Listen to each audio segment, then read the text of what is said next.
सिखों के 10वें गुरु गोविंद सिंह के प्रकाश पर्व के उपलक्ष्य में केशवपुरा गुरुद्वारे में हुआ शब्द कीर्तन और गुरुवाणी।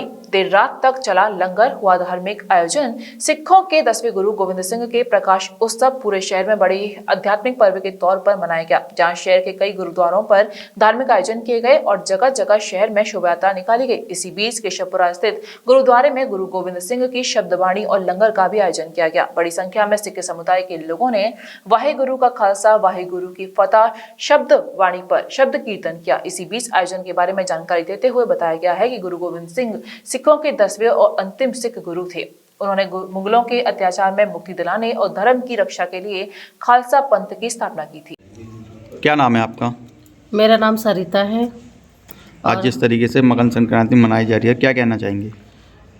वाहेगुरु जी का खालसा वाहेगुरु जी की फतेह। जैसे कि मकर संक्रांति यहाँ पे मनाई गई है, संक्रांत मनाई गई है। हमारे केशवपुरा गुरुद्वारे में संक्रांत और गुरु नानक देव जी का प्रकाश उत्सव मनाया गया था। गुरु गोविंद सिंह जी का प्रकाश उत्सव 29 तारीख को मनाया गया था और प्रभात फेरी भी निकाली गई थी। हमारे केशवपुरा गुरुद्वारे में सारे गुरु जी के जो उत्सव होते हैं वो सारे रल मिल के सारे संगत यहाँ के केशवपुरा गुरुद्वारे की संगत खूब जोर शोर से मनाती है, फतेह बुलाती है। प्रभात फेरी में छोटे से छोटा बच्चा, बड़े से बड़ा बच्चा सब जाते हैं और सारे बच्चे गुरुद्वारे भी आते हैं, सेवा करते हैं। जब भी कोई ऐसी बात आ जाती है कीर्तन की तो सारे घर से निकल के भी आते हैं, कीर्तन भी करते हैं।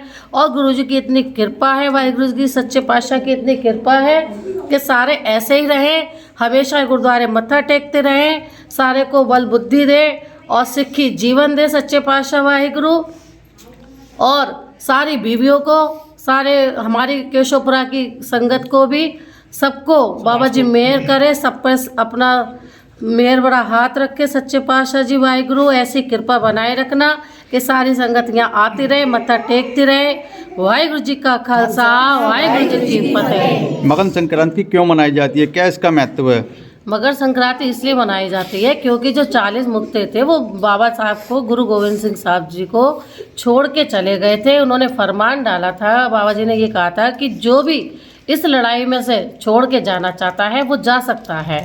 लेकिन वहाँ पे जब सारे लोग तो नहीं गए थे, वो 40 जने गए थे छोड़ के, तो वो लोग अपने घर पे जैसे ही लौटे थे तो किसी की बीवी ने ये कहा था कि तुम उनको बाबा साहब को छोड़ के आ गए, जो दशमेश पिता है, लो इन चूड़ियों को आप पहन लो और हम जाएंगे बाबा साहब के साथ लड़ने के लिए।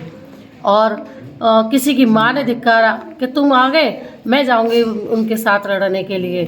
तो मतलब उनको सब जगह से नकारा मिला था, इसलिए उन्होंने फिर सोच लिया था कि हम तो गुरु गोविंद सिंह जी के साथ ही लड़ेंगे और वहीं मरेंगे। इसलिए वो आए थे, जब बाबा जी के साथ अरदास करी थी, सच्चे पातशाह के सामने अरदास करी थी, तो बाबा सच्चे पातशाह जी ने उनका फरमान फाड़ दिया था और उनको मुक्ति दिलाई थी। इसी विषय में यह संक्रांत मनाई जाती है। वाहिगुरु जी का खालसा वाहिगुरु जी की फतेह।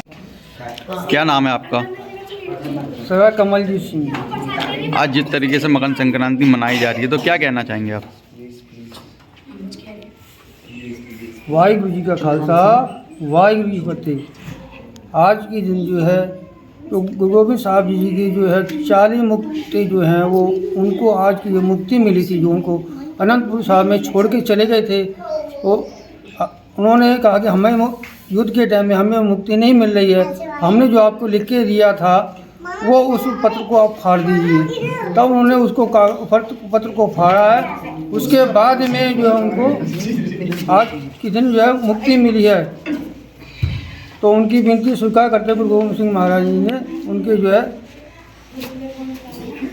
कागज़ को फाड़ने के बाद उनको जो है इस मकर संक्रांति के उपलक्ष्य में यह मकर संक्रांति मनाई जाती है गुरुद्वारों में सब जगह। City super speciality hospital, Govardhan चौराहा और city care hospital, township, Mathura. अब सुपर स्पेशलिटी सुविधाओं के लिए दिल्ली एनसीआर और आगरा जाने की जरूरत नहीं। Cardiology, neuro surgery, medicine, ortho gastro surgery, plastic surgery, critical care and pain management जैसी सभी सुविधाएं अब एक ही छत के नीचे। CT scan, cath lab, endoscopy, MRI जैसी सभी आधुनिक मशीन सिटी हॉस्पिटल में ही उपलब्ध है।